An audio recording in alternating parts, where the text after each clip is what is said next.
आज बीजक कथा के इस क्रम में हम सभी चर्चा करेंगे 19वीं रामायणी पर।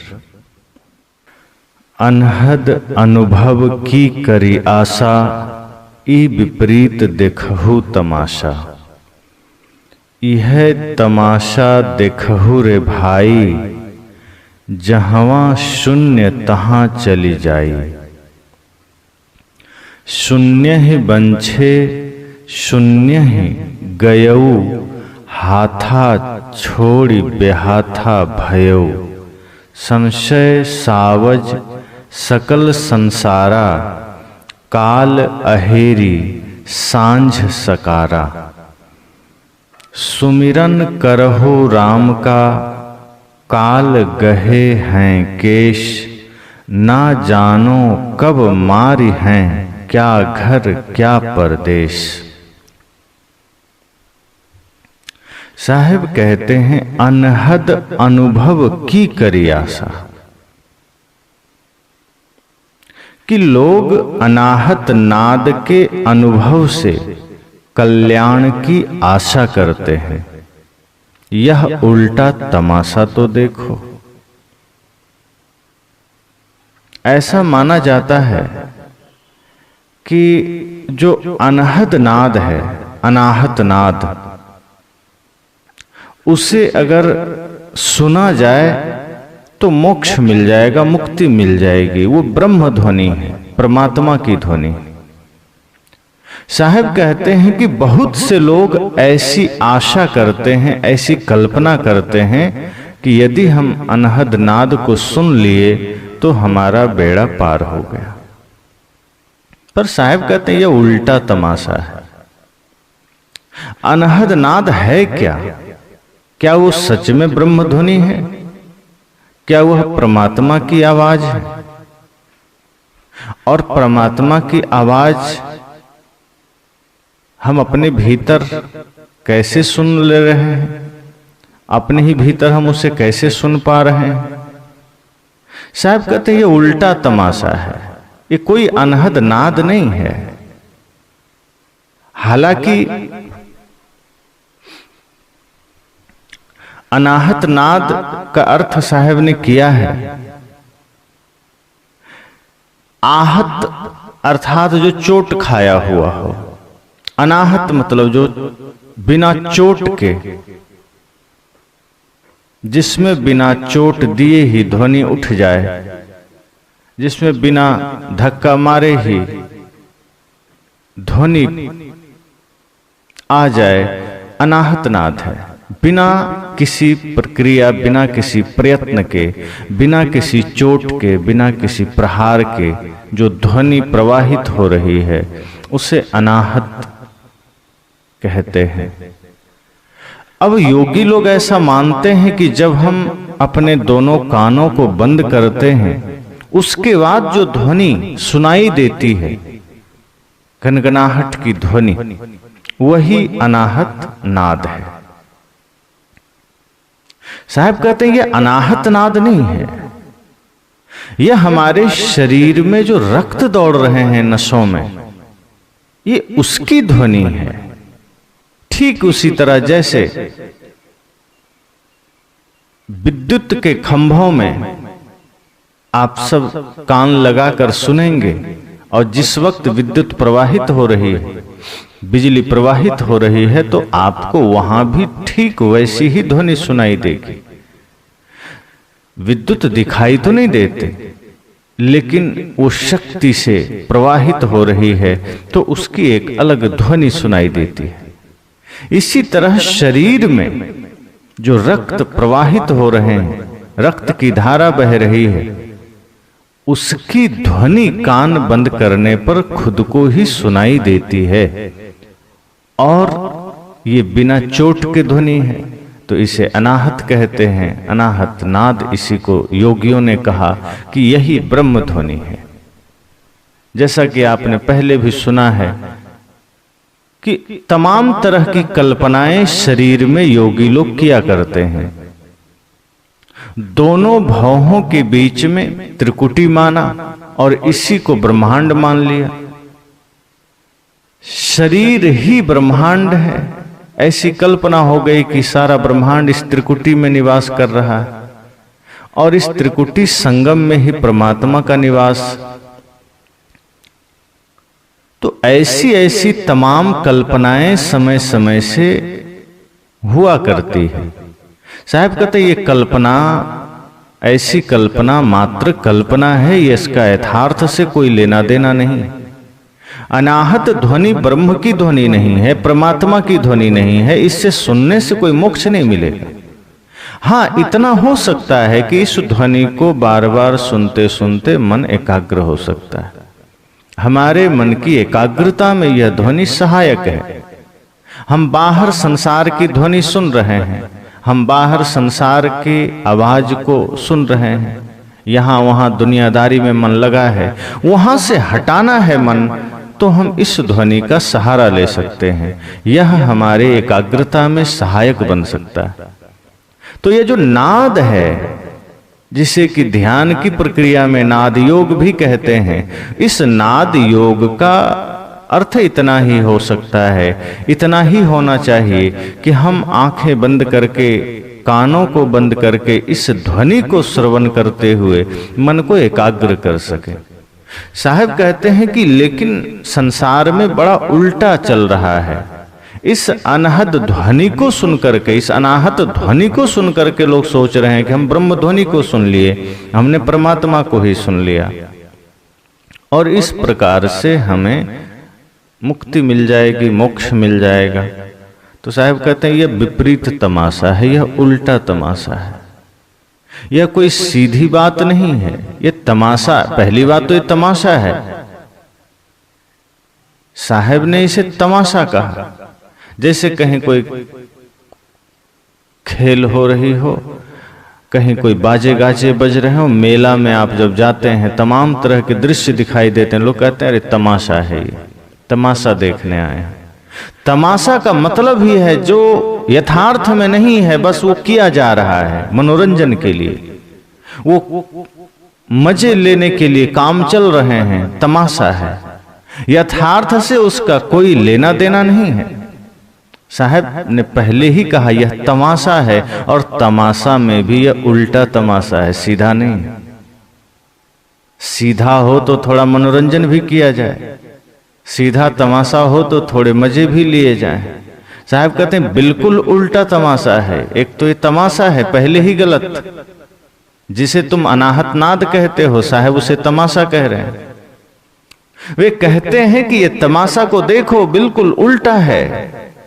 ये योगी लोग उल्टी खोपड़ी के हैं और तमाम चीजों को तमाशा बना करके पेश कर रहे हैं। हालांकि इनकी नजर में ये ब्रह्म ध्वनि है, हालांकि ये इसे तमाशा नहीं मानते, ये इसे परमात्मा की ध्वनि मानते हैं। पर सद्गुरु कबीर कहते हैं कि यह तमाशा ई विपरीत देखो तमाशा।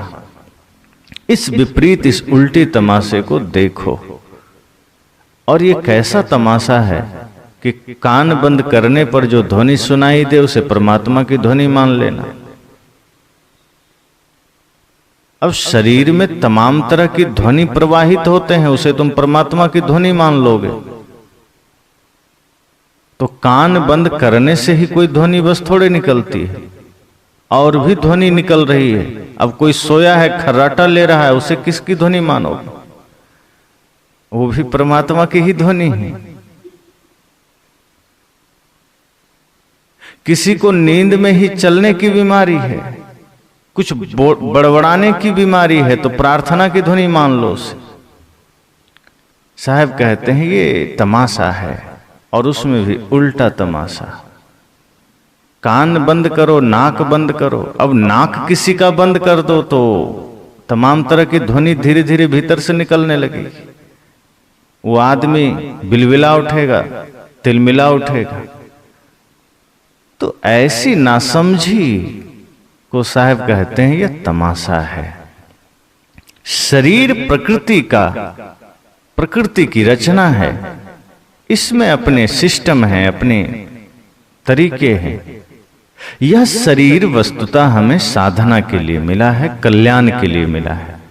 ये तमाशा के लिए नहीं मिला है। हम इसमें भी तमाशा खोज लेते हैं। साहब कहते हैं ये कानों को बंद करो, जो ध्वनि सुनाई दे मन को एकाग्र करो।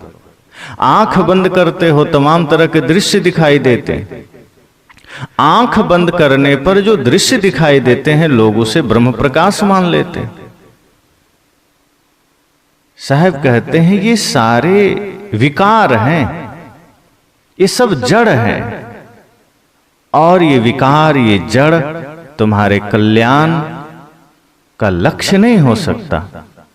हां, इतना हो सकता है कि तुम्हारे कल्याण मार्ग में इसे तुम अपना सहायक बना सकते हो। जैसे मन, सारी समस्याओं का कारण हमारा मन है, सारी नासमझी का कारण हमारा मन है, सारी मूढ़ताओं का जन्म ही मन के द्वारा होता है।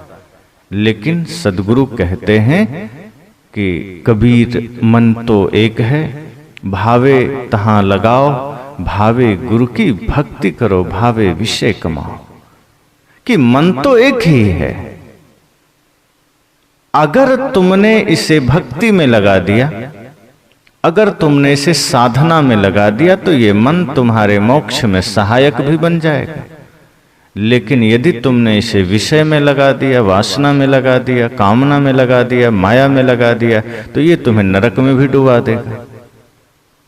तो ये जो कुछ भी चीजें हमारे शरीर से जुड़ी हैं, चाहे वो अनाहत नाद हो, चाहे वो आंखें बंद करने के बाद जो लाल पीला नीला हरा काला प्रकाश दिखाई देता है, ना तो ये ब्रह्म प्रकाश है, परमात्मा का प्रकाश है, ना वो ब्रह्म ध्वनि है। ये सब शरीर के ही विकार हैं। आंख बंद करते हैं तो जो लाल नीला पीला दिखाई देता है, चाहे तो हम उसमें मन केंद्रित कर सकते हैं, चाहे तो हम उसमें अपना मन एकाग्र कर सकते हैं। इसी तरह से कानों को बंद करने पर जो ध्वनि सुनाई देती है, उस नाद में हम अपना मन ठहरा सकते हैं, हम उसका सहारा ले सकते हैं। ये सभी संबल हैं, ये सभी हमारे ध्यान की यात्रा में सहायक हैं। यह कोई ब्रह्मध्वनि नहीं जिसे सुन करके हम मुक्ति पा सकें, जो अंतिम स्थिति की बात हो। ये सहायक है आपके मार्ग का, या मंजिल नहीं है। जैसे कोई आदमी यात्रा करता है तो यात्रा में कई जगह आप देखेंगे लगातार हर किलोमीटर पर किलोमीटर लिखा हुआ एक पत्थर मिल जाएगा, जिसे मील के पत्थर कहते हैं। उसमें आपके गंतव्य का नाम लिखा होता है और नीचे दूरी लिखी होती है। वो पत्थर का काम इतना ही है कि वो आपके मंजिल में सहायक बन जाए, वो आपको सही दिशा की ओर ले जाए। इसी तरह से ये जो ध्वनियां हैं, ये जो प्रकाश हैं, ये हमारे मुक्ति के मार्ग में मील के पत्थर बन सकते हैं, अगर हमने इसका सदुपयोग किया, अगर हमने इसका उपयोग मन को शांत करने में किया, मन को एकाग्र करने में किया। इसलिए साहब ने कहा कि ऐसा करने पर यह हमारे लिए सहायक हो सकता है, लेकिन संसार के लोग ऐसा करते नहीं हैं। वो इस अनहद के अनुभव को ही मुक्ति का अंतिम परिणाम मान लेते हैं, परमात्मा की ध्वनि मान लेते हैं, ब्रह्म की ध्वनि मान लेते हैं, और ये समझ लेते हैं कि मेरा काम हो गया।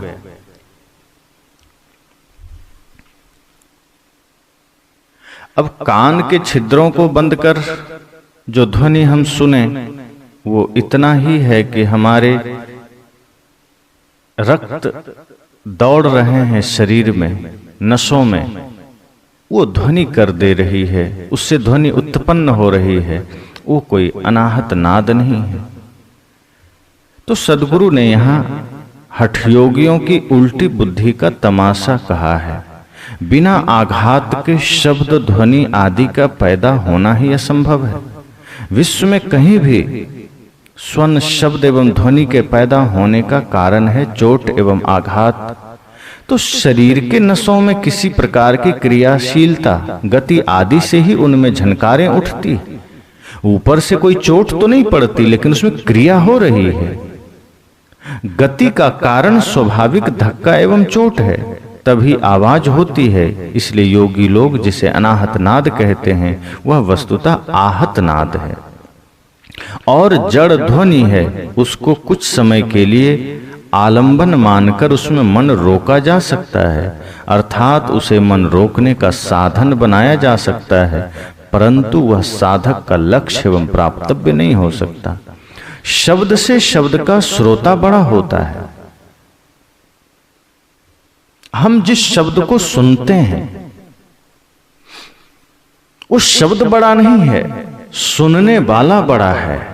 दृश्य से दृष्टा बड़ा होता है। जो कुछ भी हम देखते हैं वह बड़ा नहीं है, देखने वाला बड़ा होता है। जिन चीजों को हम अनुभव करते हैं वो चीजें बड़ी नहीं है, अनुभव करने वाला बड़ा है। इसलिए साहब कहते हैं जिस ध्वनि को हम सुनते हैं वह हमसे बड़ी थोड़े हो जाएगी, वो परमात्मा की ध्वनि नहीं हो जाएगी।